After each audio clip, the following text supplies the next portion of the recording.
Okay, good morning, everyone. Valentine's 2021, and we're going to be talking about the 5 love languages and some of what love is and what isn't. This is a self-reflection thing that I did for me over the summer of 2020, the most interesting year in history. Anyway, let's get started. Let me play you something.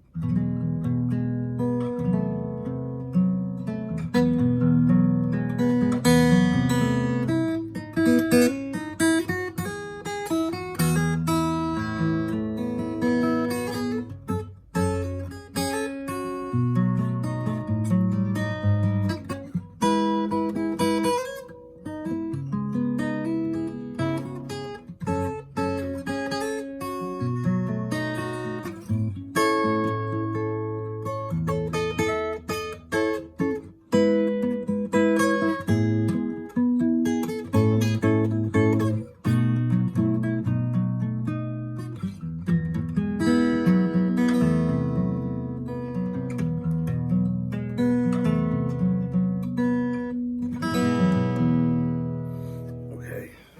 Anyway, 5 Love Language, the book by Dr. Gary Chapman. It's an icon in the world of love and marriage. It's changed millions and millions of lives and marriages. I know that early in my marriage of 24 years, we studied that, but we didn't really study it. And I certainly didn't really understand it because, honestly, I blew it off and figured I was doing pretty good. And I was taking my wife on weekly dates and all of that. So we had young kids. Everything was going great. We had a nice rhythm. Went to church together. And then maybe a number of years into the marriage, I realized, wow, it's not the same as it was in the early days. And that's often what happens. And so you see a 50 to 60% divorce rate. And after the marriage, you know, as usual, my life spun for about a year after the divorce. And I did some self-reflection. I studied the love languages. And I realized, oh my gosh, in 24 years of marriage, we really did not live the love languages. We did part of them, but we didn't really live them. So I went to understand them, and I studied that book, and I studied it in the month of June 2020, and I came to understand what love is and what it isn't, and how important the love bank is. Filling up the love bank is so important in our relationships, guys, and this is for the guys. All right, 5 of them. Okay, here they are. Words of affirmation, physical touch, receiving gifts, quality time, acts of service. I won't blow these off, okay? We're going to get into each of these a little bit. All right, so words of affirmation. It's not just I love you, but that is a good start. Okay, it's all kinds of affirmative words, and it's the opposite too. So if you say things that are disparaging or that are hurtful or that are non-affirming, in other words, they're basically emotional abuse is what you're doing when you speak negative words of affirmation to a person without meaning well, without coding it in love and being sincere and trying to help somebody that can receive. You're hurting them. Don't hurt people with your words, what I'm saying. Lift them up. Again, in Colossians 4, verses 3 and 4, it says, let our speech be full of graciousness, which means mercy and kindness. Let's lift people up and not bring them down. Let's include them and not exclude them. Okay? Let's be a blessing in people's lives, especially our spouses or our partners, right? So if you want to have a good relationship, speak words of affirmation, speak them well, speak them sincerely, speak them positive, don't make stuff up. Say things that are sincere and true. You are beautiful. You are kind. You are a good mother. You are a good woman. You're a good wife.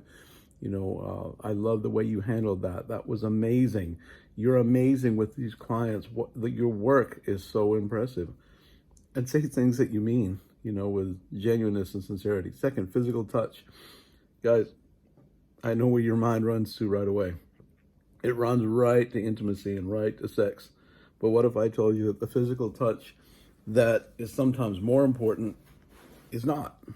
It's not sex. It's just a healthy quality touch to show signs of love, to show signs of caring, concern, empathy, affection, excitement, uh, physical presence, being there in the present, and letting them know by touch that you're there right next to them, beside them, that they're important to you and valuable to you. That physical touch is important. And then once you have a healthy, well-rounded four-part relationship, right, which includes spiritual growth, emotional, mental growth, and intimacy, okay, which is the physical touch, you have a healthy relationship. Okay, so words of affirmation, physical touch, receiving gifts, okay? There are some women that are driven by gifts. They just love to give and they love to receive. There's a lot of online apps available where you can book a driver. They offer convenience, accessibility during rush hours. You can send things to them. You can buy things. A lot of people like to do Amazons or pick up things in the store that your partner needs or would enjoy. So that's gifts. I think a lot of you do that already. I mean, women love to receive flowers and things of appreciation or thoughtful things that, you really got to put some thought into it and think, what can I get them that would be meaningful? Okay, quality time. Nothing says I love you like full undivided attention. Being there for this type of person is critical. So in these love languages, when somebody has a love language like this, you have to find out what your partner's love language is, take the 5 love language quiz online on Dr. Gary Chapman's love language site, and take the quiz and be honest, and have your partner take the quiz.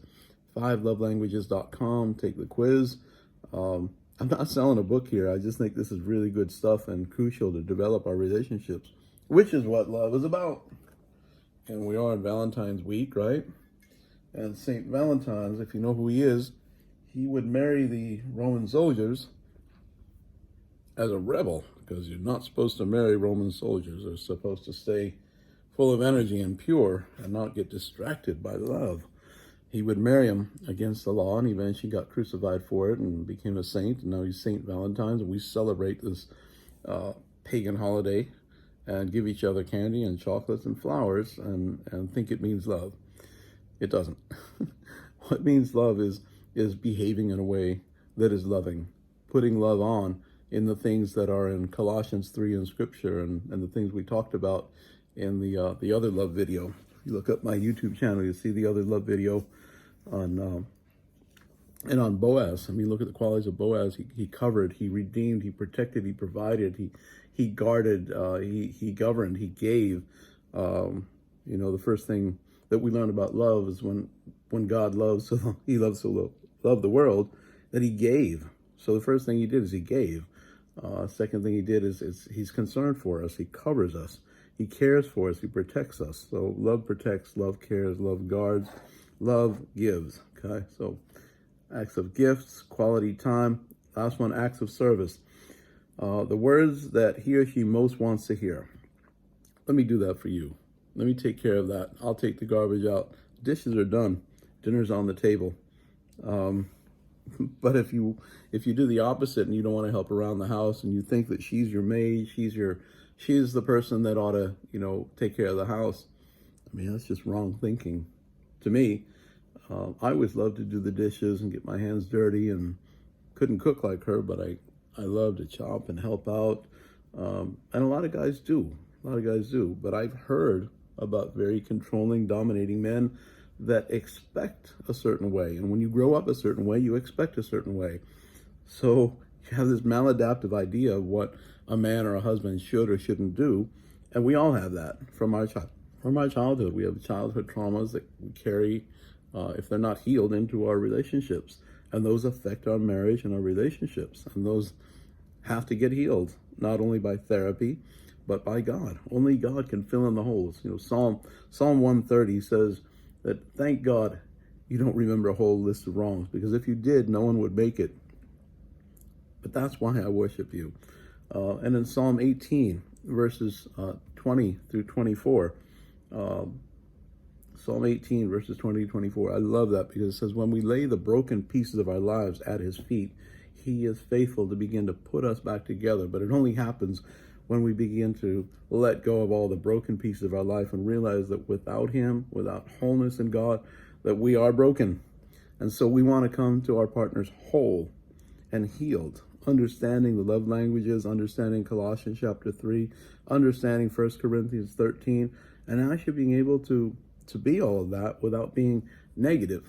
So the love bank is positive. You speak words of affirmation or physical touch, receiving gifts. For example, I'll just share mine. Mine's quality time and words of affirmation. So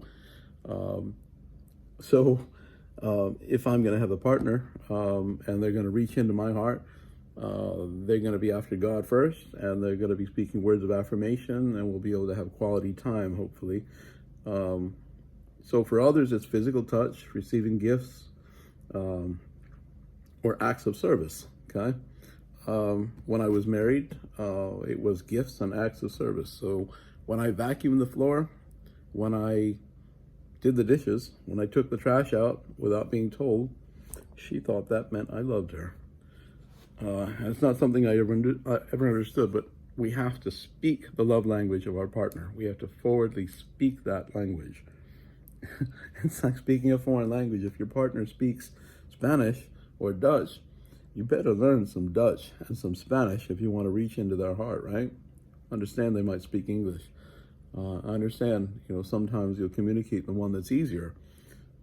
But if you really want to speak to them, speak their love language. Find out what it is, speak it, learn it, but don't speak the opposite. When you speak the opposite, it hurts.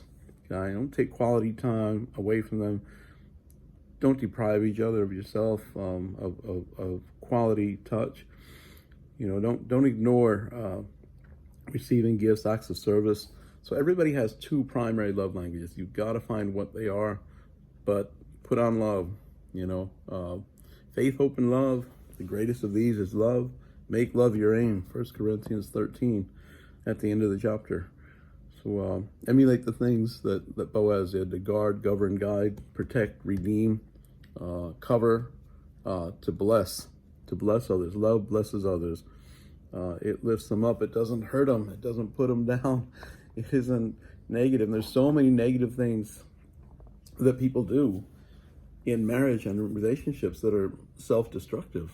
I mean, 1 Corinthians 13 is full of what love isn't, right? Love isn't rude. It's not rude. So if you want to further your love and foster your love and have your date go well on Friday night, let's not be rude. It's not critical. It doesn't remember a whole list of wrongs, okay? You can't develop a great relationship looking back at all our mistakes, okay? We've all made mistakes.